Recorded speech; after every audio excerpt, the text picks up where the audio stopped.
22 seconds of hard-to-see paragraphs of obituary reading. Holy shit, did they already remake Downsizing? Okay, come on, let's go. We're late. Your mother's in the car already. Maybe next time wake the kids up before the mother gets in the car. Funeral creeps. There aren't nuts in that, are there? Glad Charlie could inappropriately eat a chocolate bar at her grandma's funeral so that fake Kaiser Soze could bring up her allergies. Also, child in a horror movie has asthma or peanut allergy that will factor into the plot later cliché. If I've learned anything from my countless hours of CSI viewing, it's that if you make miniatures, you're a serial killer. Pretty sure there's no gray area here. Also, come on, Annie. Small world? You've got to do better than that. If your whole milieu is miniature art, couldn't you literally call everything you do small world? Playing with yourself. Hereditary. Also, was that a ghost, or was Annie just seeing things? If you expect the movie to shed any light on this, you're We know that this actually happened. Annie's mom breastfed Charlie. But how? That must have been one epic breast pumping to keep it going through her menopausal years and some 30 years after the last time she gave birth. Peter fails miserably at the Bechdel test. Sorry, she probably gets this all the time, but we're an often lowbrow film and animation channel, so we have to go there, for the kids. So does that make it more tragic or less tragic that if he has a choice? One thing you can always count on in horror movies, one of the main characters will be learning about something in literature that will be important to their own lives later. Of course, who can blame Boner for getting a Peter in class and not paying attention? Care to weigh in, Peter? Why is Peter still even looking at his phone? Is it really taking him this long to read Want to Smoke a Bowl at break? If so, maybe he should have held off on that bowl before break. Movie is clearly trying to make Charlie the creepy kid in the family, but Peter is making a very good case for himself, staring daggers into Bridget's back. I mean, it's not like Charlie is off eating chocolate while staring at a dead bird. Carry on. Behead shadowing. Kid is at school and notices a creepy person staring at them across the street in a horror movie cliche. Hey, Dad. It's the cemetery. Why would the cemetery ask for Steve specifically when revealing the news about Annie's mom's grave being desecrated? Maybe he paid for the funeral, but that means elsewhere in the movie world, Bruce Wayne would get a call about Clark Kent's grave being desecrated instead of Martha. Maybe common sense isn't a cemetery's forte. I didn't let her anywhere near me when I had my son. We find out later that the King Payman cult is super manipulative with the ability to control Annie's family's fate to a high degree, and that Payman wants a male vessel to possess. So why did they fail so hard when Peter was born? I just don't want to put any more stress on my family. I'm not even really sure if they could. Tony f***ing Collette. We will see this mysterious light a few times in the movie, and it's supposedly the spirit of King Payman we see later when Peter gets possessed. But I thought his spirit was living inside Charlie. Do spirits have to go on smoke breaks too? I can see why this picture would be taken. After all, it's Grandma feeding the new baby. But Grandma and the baby look so dead inside, I highly doubt that it would be hung on the refrigerator. This email gives a reply all option, even though Sylvia Archer sent this only to Annie, and Gmail simply doesn't give this option under those circumstances. This is definitely the worst mistake in the movie, and I'm going to add 100. No, wait, just one. I'm sorry, I misunderstood what Satan was asking. You gonna take your sister? Mom goes to incredible lengths to make sure Charlie doesn't drink by making him take his way younger sister to a high school party. She suspects, like any good mom would, that drinking will be taking place there, but decides that this will be a safe environment for a 13-year-old daughter to experience. And yeah, I know about the creepy cult that apparently controls their actions. We'll get to that later, but for now, sin.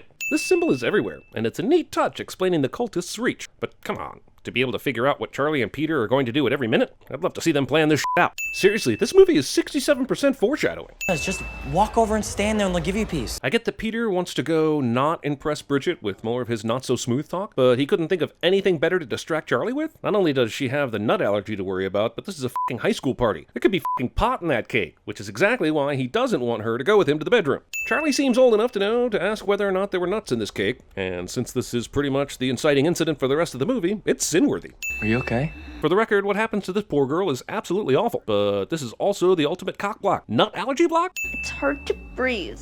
Also, hard to believe that when Annie made Peter bring his sister to this thing, she didn't make him bring the EpiPen. Nay, 2 EpiPens just in case. And we were already told that they forgot to bring one with them to the funeral at the beginning of the movie. I guess her nut allergy isn't that big of a deal because this family is terrible.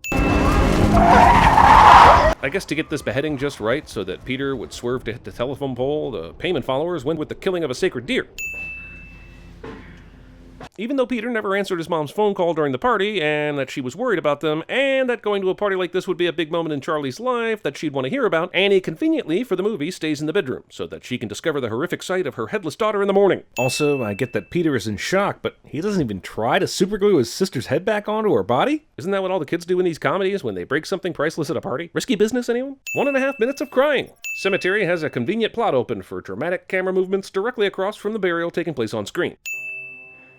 Jesus, a heater makes the entire room glow a shade of red that you could see from space. Ah, Aunt Lydia! Luckily for the plot, the Payman light spills blue paint on Joan's phone number, so that she'll call and go visit her. It's entirely outside her character to seek help like this, but she does it for the movie's sake. Maybe she has no choice. Maybe she's being drawn to these actions by the cult, but it seems like they leave a lot to chance. I mean, I guess they know Annie will call Joan just because she sees the number? Art. I wish I could shield you from the knowledge that you did what you did, but your sister is dead! This scene is so visceral, and everyone's so amazing in it, I'm removing 3 sins. Because nobody admits anything they've done! The United States of Annie. So was this a medium that taught Joan how to be a medium? Because that doesn't seem good for business. And Annie doesn't ask herself, how does this woman know how to do seances after a medium did it for her just once? Annie would be terrible at CinemaSins. I don't know what language it is. The medium had me read it first. If you don't know what language it is, then how do you know how to pronounce the words? And she doesn't even tell her how to say them before she leaves. Clock scare.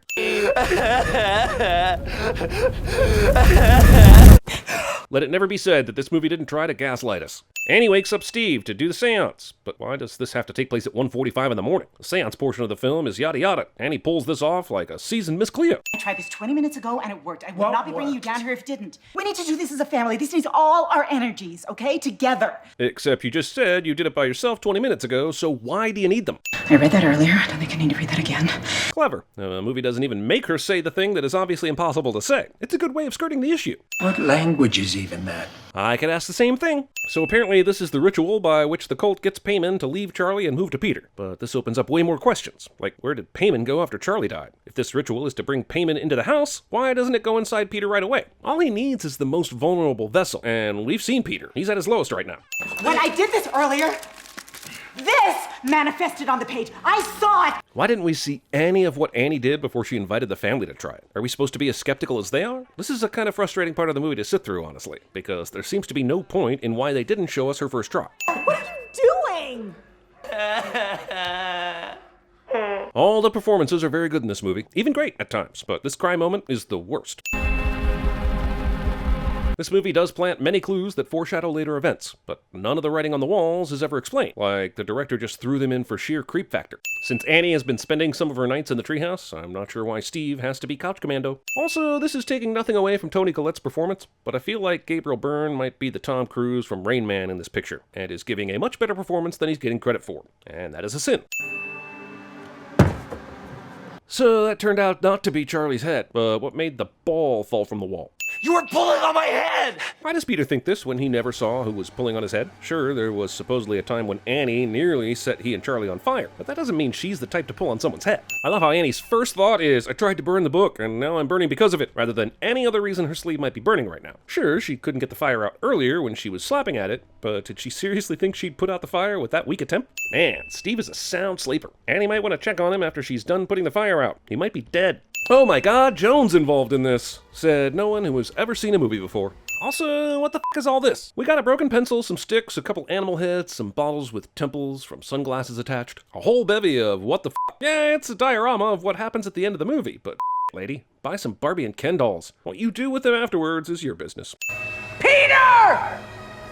Get out! So, can no one hear her except Peter? And if so, could the movie show us something so we can understand this? This movie makes Twin Peaks look like Blue's Clues. It was really nice of Mommy Dearest to highlight and underline the most crucial things that Annie would need to know. That's called thinking ahead. And just like everything else, it's all about f***ing money. This is essentially Ocean's 11 with crazy-ass witches. So, Annie's mom knew Joan and they were a part of this cult together. They sure left a lot to chance when they came up with this plan, didn't they? Good thing Annie found this only when it was too late. And also, why did they take so many goddamn pictures of themselves doing all this shit? Especially this, where it's clear Annie's family is a target. Also, it's a photograph of a photograph. Nickelback would be so proud. And Def Leppard. And ooh, the Verve pipe! Could the movie not come up with a better ghostly effect than the one that just looks like a cigarette burn? Conveniently, Annie finds the body right after she found all her late mom's pictures in satanic literature. Also, Steve clearly didn't decide to investigate the strange smell from a few days ago any further, and everyone was fine with it despite the renowned smell of corpses. Your social life does not recover from this, by the way. You dug up the grave. All those nights you were pretending to go to the movies. You mean, Steve really thinks Annie snuck out, dug a little bit of her mother's grave every day, and the cemetery didn't notice until the body had been taken out? I need you to throw it in the fire. I get that she's grasping at straws, but how is she so certain destroying this book will stop King Payman? And why does she think it won't attack Steve if he throws it in the fire like it did her? He was also with her when she contacted Charlie. Steve, please. Please understand, baby. Please, please.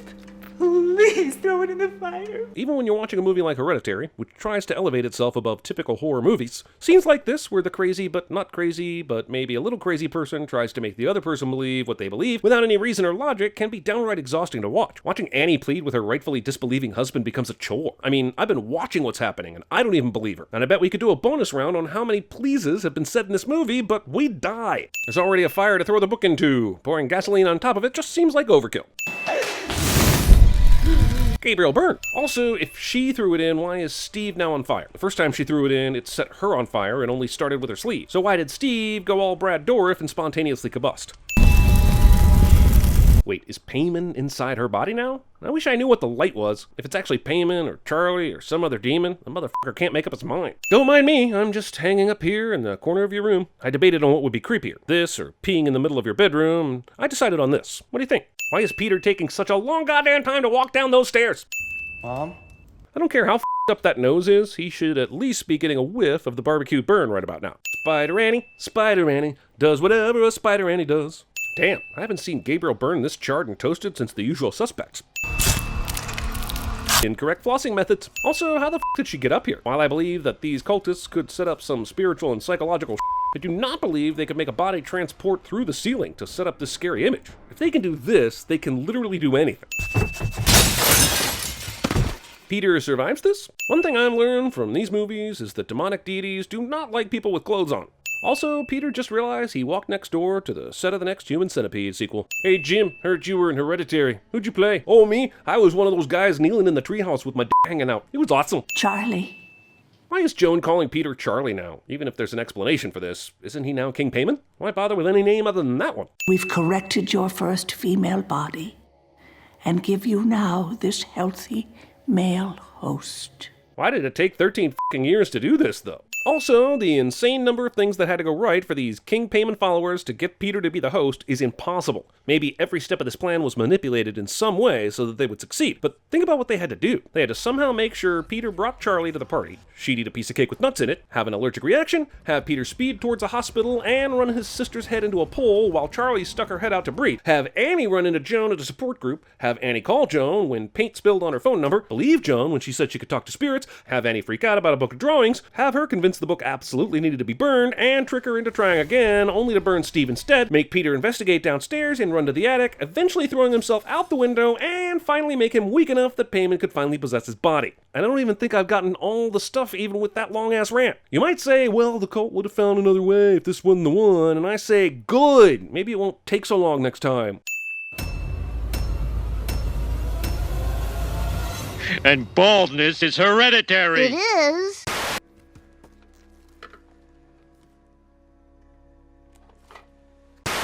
I love weed.